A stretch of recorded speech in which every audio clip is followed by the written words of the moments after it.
Hey y'all, it's Mr. Pay. Welcome back. Coming to you live from classroom number 12. I'm in the lab. The purpose of today's video, I suppose you can't see my face. There it is. The purpose of today's video is to do the neutralization lab. And to give you a little bit of background before we get lit and hop right into it, you know what I'm saying? I want to go over what is neutralization.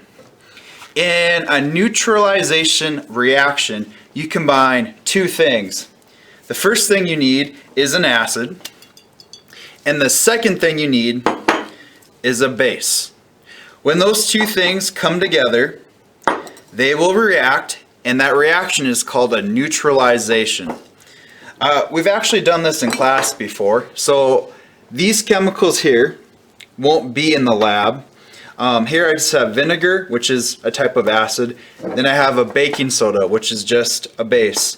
So what I have taught you in previous labs is that when we work with acid, I never want you to dump acid down the sink, or if you spill acid, I've taught you to neutralize it before you clean up. So again, I'm just going to take some vinegar. Here I have a watch glass. Just throw a few drops of vinegar in there. It looks pretty good. So there's my acid. Then I'm going to take a little bit of baking soda, which is my base. And when those two things combine, you see a reaction. I see some fizzing, which is indicative of a gas being formed. But anyways, this process we just viewed is called neutralization. When an acid and a base combine, at the end of the reaction, you get two things. You get water and something called salt. The white substance in there is no longer baking soda. The substance in there is a salt. So again, we combined an acid and a base. When they combined, they reacted. I know they reacted because I saw the fizzing. And then after it got done reacting, we're left with water and then the salt. So the point of today's lab, we will be combining an base and an acid together, and that process is called neutralization.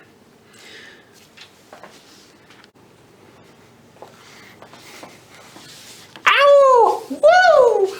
Did you see that sweet moonwalk? I should do every intro like that. Well, welcome back, y'all. We're on to the next portion of the lab. What I'm going to do right now, I'm going to go over what you will be writing down throughout the lab. After this portion's done, then I will go on to actually doing the lab portion. So what I would like you to do is smash that pause button to grab a lab journal or some notebook paper. And a pause, goodbye. And welcome back. So I'm assuming you have some paper or journal to write on. I'm assuming you have a pencil or a pen of some type to write with. And again, the point of this portion of the recording is to go over what you need to write down for the lab itself. To clarify, I am not going to be grading your data tables. What you need to do when the lab is going, you need to write down data, write down observations, and you will use those observations to do the post-lab. So again, I'm not grading this part of the lab, but you do need to write down observations so you have something to look back on, to write the post-lab, if that makes sense. So this is going to help you do the post-lab. First off, again, the title of today's lab is the Neutralization Lab. Neutralization Lab. And we're not doing anything with numbers. There's no quantitative data we'll be recording. So these two tables are qualitative. The qualitative results. Again, there are no numbers involved. We're just observing, making observations. All right, again, with these tables, they don't have to be super perfect. You can just make a quick sketch. But table number 1 here, table 1, I'm calling this products versus reactants. Table 1, products versus reactants. If I am going too fast, just, hit the pause and you can catch up.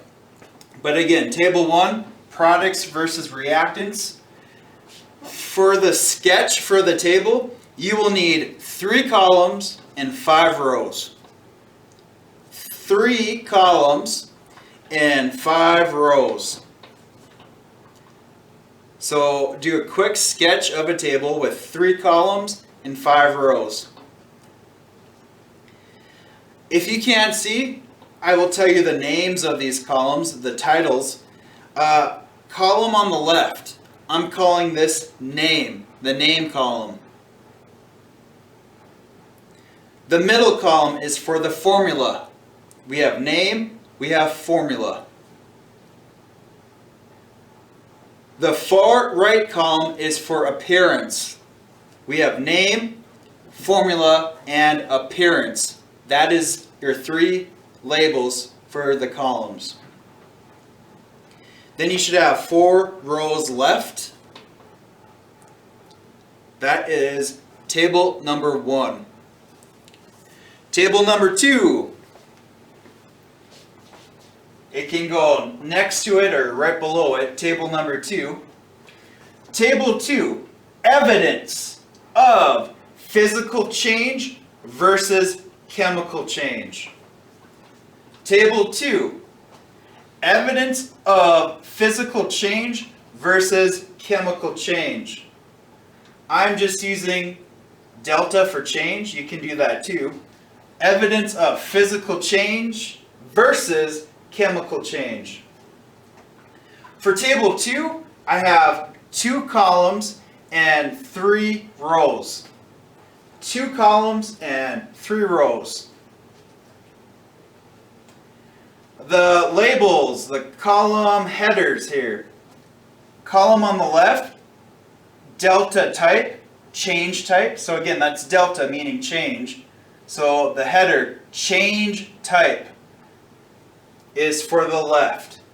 For the right, you should have evidence/observations, something like that. Change type and then observations. That is for the first row. The second row, we can call this physical change, physical delta, physical change for the second row. For that bottom row, we can call this chemical change, physical and chemical change. When the lab is progressing, it'll be your job to write down observations in these 2 spots. When you write down observations, you should be looking out for things that are physically changing, or you'll need to decide if they're chemically changing. So again, as you watch the video, you'll need to decide what you're seeing, hearing. You need to decide if it's a physical or chemical change and write down those observations. That's for during the lab. What I would like to talk about is this table 1 here. You should have 4 rows left over. We're going to fill out the 2 rows right now. Then at the end of the lab, we'll fill out the bottom 2. So for now, our goal is to fill out these 2 rows, and we'll leave the bottom 2 for the end of the lab. So these 2 rows right here are for your reactants. So I'm going to show you the reactant, and it'll be your job to fill out the name, the formula, and the appearance for both reactants. Here is our first reactant. The formula for this reactant is HCl, lowercase l, HCl. This is your first reactant, HCl. I am not going to tell you the name. I'm going to let you figure out the name for that. You should know how to name this compound. The name will go right there. But compound reactant number 1, HCl.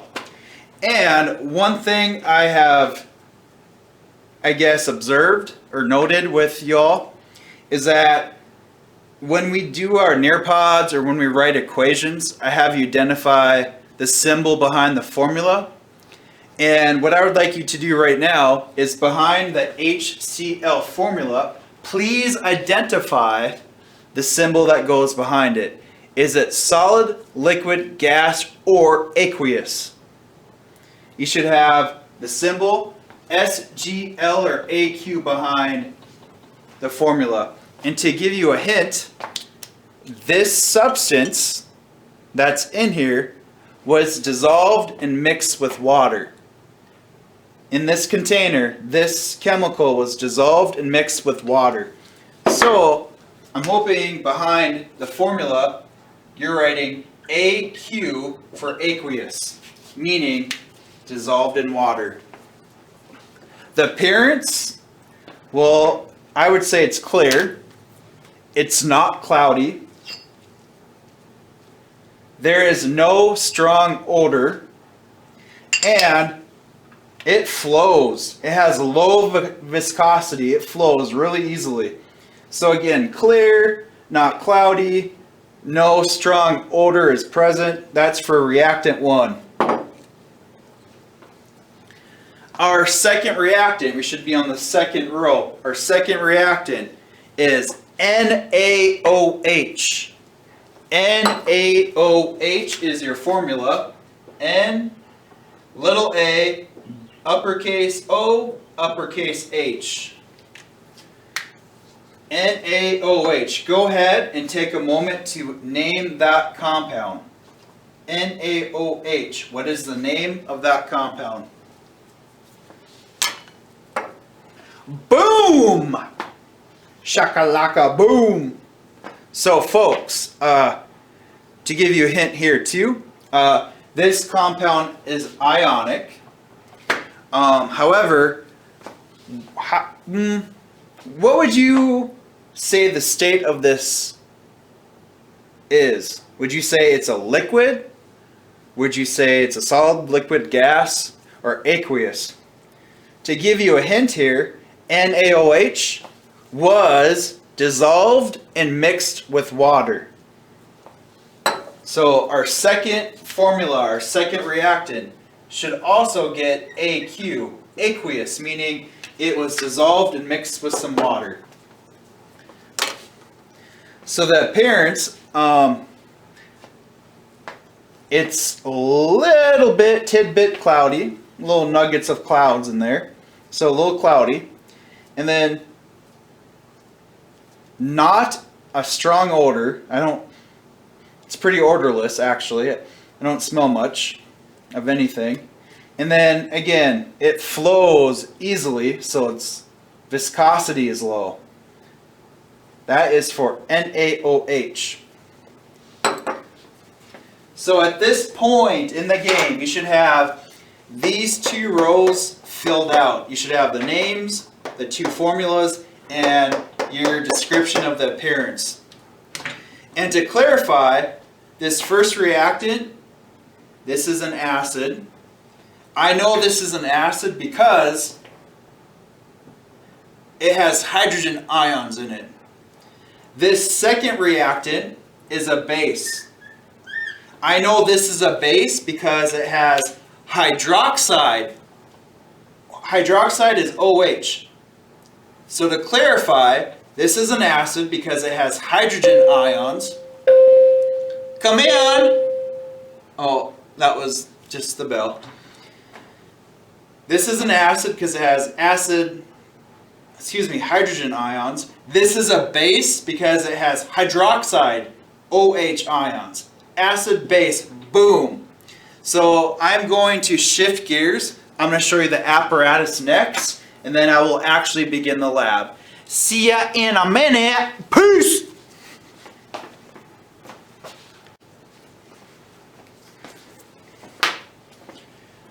Hey y'all, welcome back to part 3 of the video.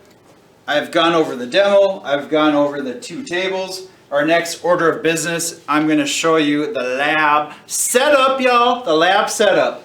So here's what's up. I already have a Bunsen burner connected. And then I have a ring clamp. I have some wire gauze. And then I have a beaker here that's about half full with some water. This part of the lab is for the hot bath. So again, I'm setting up the hot bath. If you don't know what I'm talking about, if you look on the actual lab itself, the pre-lab from Tuesday, there's a kind of a sketch of the apparatus. So again, I just set up my hot bath with a Bunsen burner underneath. Okay, on my lab table, I'll get the chemicals out of the way. On the lab table itself, I have a second wire gauze. Then this thing right here is my evaporating dish. This evaporating dish will go over my boiling hot bath. It'll sit in the beaker just like that. And then I also have this giant contact lens. I see you! This giant contact lens is called a watch glass. That will set right in my evaporating dish, like so. And the cool thing is, I don't know if y'all can see, but there is still an opening for any gases to come out. So again, the watch glass is sitting on the evaporating dish. There is an opening for any gases to come out. This will sit over my boiling hot bath. Boom! That is my setup for the experiment. And I also have a stirring rod to help with the reaction. I'll be right back with a part 4. Hey y'all, welcome back to part 5, 6, I don't even know. Somewhere through this recording, I just started adding different parts. So welcome back to part 200, whatever. So this part is to show you kind of the chemicals, and then we'll move on to the actual lab.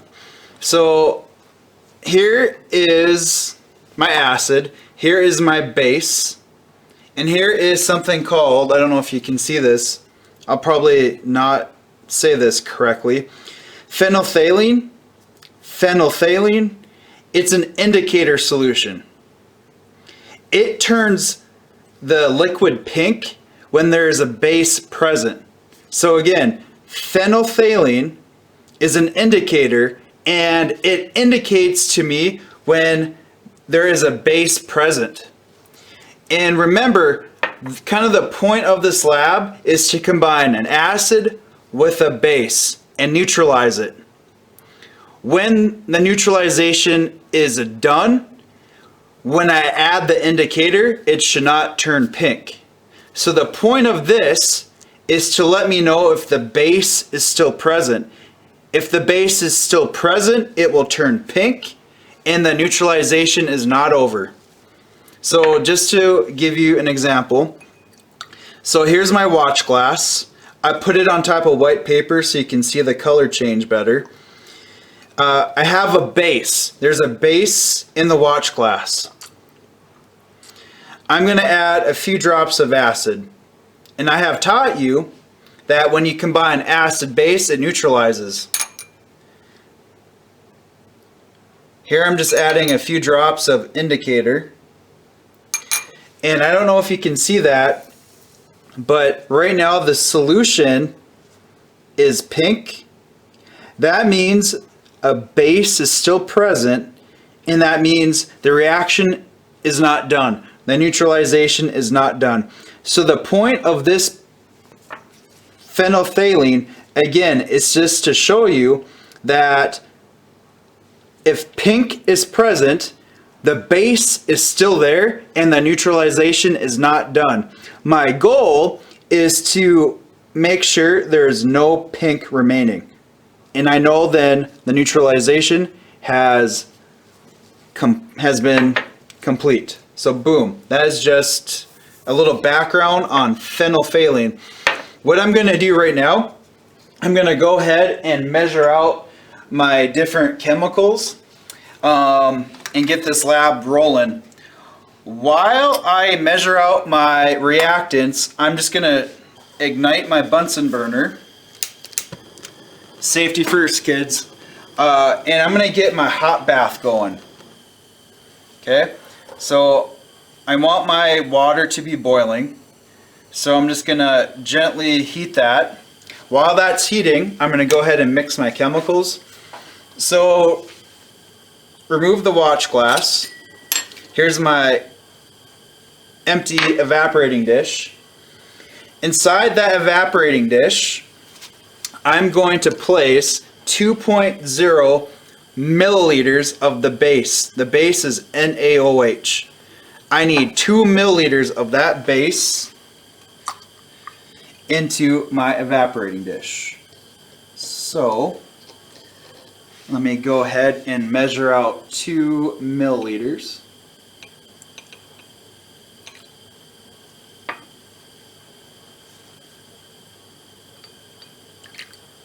Whoop, got excited. I got a little bit too much there. I'm a little nervous of so many people watching. I'm nervous. Okay, 2.0 milliliters of my base goes into my evaporating dish. And it already turned a little pink because I must have some indicator already in there. So I have my base in there. The next thing I'm going to do, I'm going to place 1 drop. Oh, never leave that unattended. I'm going to place 1 drop of my indicator solution into my evaporating dish. Boom. Oh, there's 2 drops in there. I think we'll be okay. But it's very pink right now. Okay? So I have that set up. So what I want to do right now, here comes the fun part. I'm going to fill a dropper with acid in it, and I'm going to add 1 drop at a time. I'm going to add drops of acid to this evaporating dish until it turns clear. When it turns clear, I know that the solution, I know the reaction is done, it's neutralized, and I am done with the reaction. So again, I'm going to add drop by drop until the pink color is no longer present. Right now it's still a pink color because it's not neutralized. And my goal is to neutralize the base with the acid. And my indicator is telling me that it's not done neutralizing.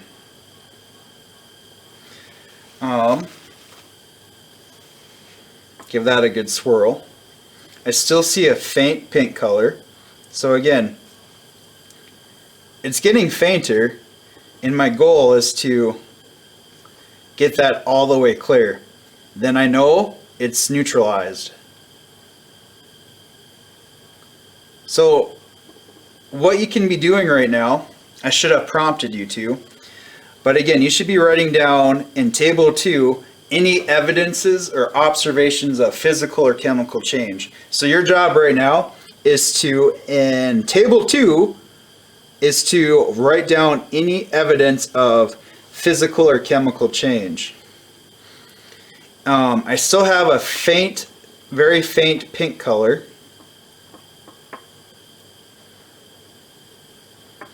So I'm just going to swirl that around, add some more acid. Again, I'm combining the acid and the base. I'm trying to neutralize.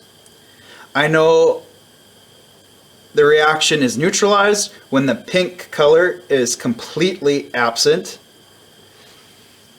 which means I no longer have a base present.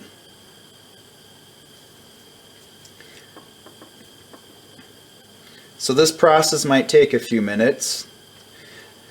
Please don't pick your nose when I'm doing this, because that's just disgusting. Could probably grab a snack. Well, you should have grabbed a snack. I should have told you at the start. This is the one time in a chem lab where you can eat. If you don't have a snack, I'm sorry. Right now it's what, almost 2 o'clock p.m. I have not ate lunch, so I'm slightly hangry and I have food on my mind, y'all. Oh, I love a pizza. Hey, it is getting fainter. I'm gonna keep adding my drops of acid to my base. When that pink color is gone, I know that it's neutralized. Right now, the phenolphthalein is telling me the base is still present and the reaction is not over.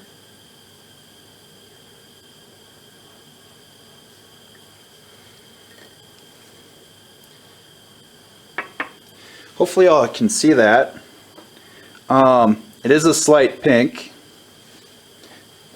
So again, keep adding drops of acid one by one. While I'm adding that acid, I have my hot bath heating up.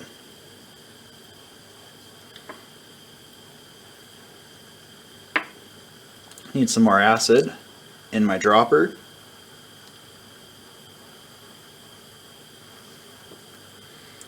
So again, there's still pink present.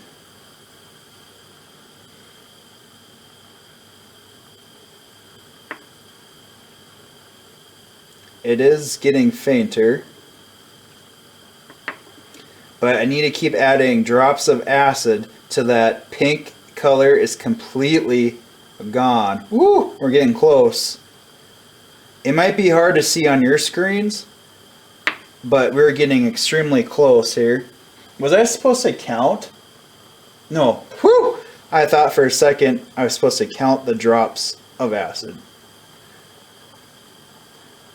But hard to see. It's so faint, but it is getting almost no pink. Okay, I believe I'm at the point where I see no more pink color, and I've added one more drop just to be sure. Since I see no pink color, I'm going to assume that the neutralization reaction is done. And what you've learned is that when you combine that acid and a base, you produce water and salt. So what's left in here should be water and salt.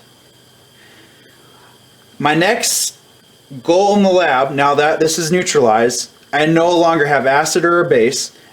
My next goal is to boil off the water, so all that remains is salt. So again, I have water and salt in here.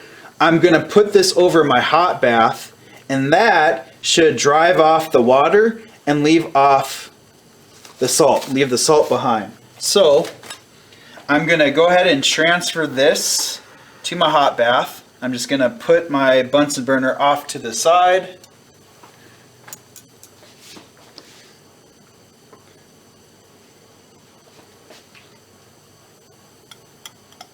And I will flip the camera around here in a moment. I'm just getting set up. And then this watch glass will go over my evaporating dish. And then I'm going to move the camera without, hopefully, dumping it in the chemicals. Don't want to get too close and burn the dang camera. Okay, I think that's good for now. Anyways, what you're seeing, you see the Bunsen burner, you see that flame. I have my hot bath going, and then I have my evaporating dish with the watch glass on top. Again, what's inside that evaporating dish is no longer an acid or a base. We neutralized and we formed salt and water. And the point of this part of the lab is to drive off the water. We're going to heat up the water so it goes bye-bye. and all that's remaining is the salt. So let's move this around a little bit. Yeah, the video quality is not the best, so I'll just describe what I'm seeing. But for sure right now, there's some physical change going on. On the bottom side of the watch glass, I actually see condensation forming. So we're evaporating the water, not in the beaker. I'm not talking about the beaker water. I'm talking about the water in the evaporating dish. That water inside is evaporating, then it's coming in contact with the watch glass, and then I'm seeing condensation form on the bottom side of the watch glass. You can't see, because again, this is not the best video quality, but I'm also seeing some steam, the evaporated water, leave the evaporating dish. So this is working. Again, I'm trying to get that water to go bye-bye, and when we're left, we should be left with just salt residue. So I'm going to let that boil and evaporate until there's no water left in the dish. In the dish! Oh, now I'm thinking about hot dish. Y'all say hot dish, don't you? Now this is the awkward part of the lab where I just ramble. Oh boy. What should I... If I could turn back time, if I could find a word, I'd take back those words that I hurt you, and you'd stay. Oh, folks, I should have told you to grab some popcorn at the start of the lab, so you all have a snack to munch on while this is evaporating off.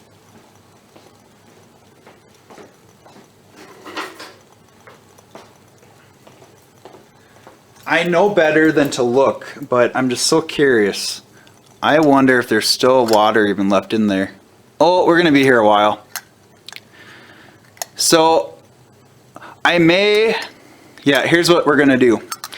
I'm going to hopefully, you know what? I'm just gonna end this part here. There's no more chemical change happening. It's just me evaporating the water. I'm gonna end the video, and then when this is done boiling, I will start the video again. So stay tuned. We'll be back in a few moments, y'all. Goodbye. Hey, y'all. Just want to give you an update.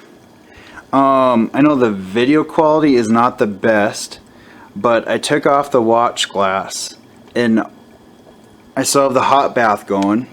Have my evaporating dish on top of the hot bath, and the water that was inside the evaporating dish is slowly but surely, that stuff is being evaporated. And I don't know if you can see or not, but along the sides of the evaporating dish, you see a white residue. Well, guess what, folks? That is the salt that was formed when we neutralize the acid and the base. So again, the liquid is water. We're trying to evaporate it and drive it off, and slowly but surely it's going bye-bye, and that's leaving behind the salt. So I will come back in another few moments when all the water has officially been driven off. A goodbye. Hey y'all, welcome back. So we're at the point in the lab where all the water has been driven off, and I don't know if you can tell, but along the sides of that evaporating dish, you're left with the salt that was produced. So again, we combined an acid, a base, they were neutralized, we made water, we evaporated the water, and now we're left behind with the salt. Isn't that gorgeous? She is a beaut! Woo! That worked out beautifully. So what I'll do, I will take a still photograph of this and get that photograph to y'all in an email or a post in Teams, whatever. But that is the final salt product. Beautiful. Hey y'all, welcome back for the final segment, part 2005. Whew, we have made it. For a final task, we're going to finish filling out table 1. I'm assuming you have filled out table 2, which was your evidence and observations. You had to record observations regarding physical change, and then also chemical change. Physical change probably happened when I was heating the dish over the hot bath, and the chemical change was probably occurring when I was adding the drops of acid to the base. So again, physical change was the part when I was heating over the hot bath. The chemical change was the part when I was adding acid drops to the base and the phenolphthalein indicator. We need to quickly, and we're finished, congratulations. We're going to quickly fill out the bottom 2 rows of table 1. To review, remember this is a neutralization reaction. We combined an acid with a base. We know that an acid has hydrogen ions. We know a base has hydroxide ions. And when those 2 things combine and neutralize, you form 2 brand new products. The first one we witnessed and observed was some H2O. 1 O came from the base, 1 H came from the base, and the second H came from the acid. So they recombined and you formed water. Before I heated the dish over the hot bath, the water was actually in a liquid state. So I'm putting an L for the symbol. Now it's in a gas state because I heated it and it evaporated out into the environment. But before the hot bath, it was liquid H2O. The second product I formed was NaCl. The Na came from the base, the Cl came from the acid. They recombined and formed this compound. If you notice, this is good old-fashioned table salt for all you salty people out there. Sodium chloride, good old-fashioned table salt. Again, before I heated it, it was aqueous. Why was it aqueous? Because it was dissolved in the water. But now that I have evaporated the water, this is now an S for solid. But at the beginning, before I evaporated over the hot water bath, it was aqueous because it was dissolved in the liquid water. What I would like you to do now is to make sure that you have all your formulas. You should have all names, name that, and then observations regarding appearance of the water. Well, you should know what water looks like in the air. And then the table salt. Let's see if y'all can see this. I'll try to refocus. It's not working, fam. Well, anyways, like I said, I'll take a picture of that so you guys know what it looks like. That's the end of the lab video. Goodbye. Smash that thumbs up, click subscribe, hit that link right up above. See ya, folks. Peace on the streets.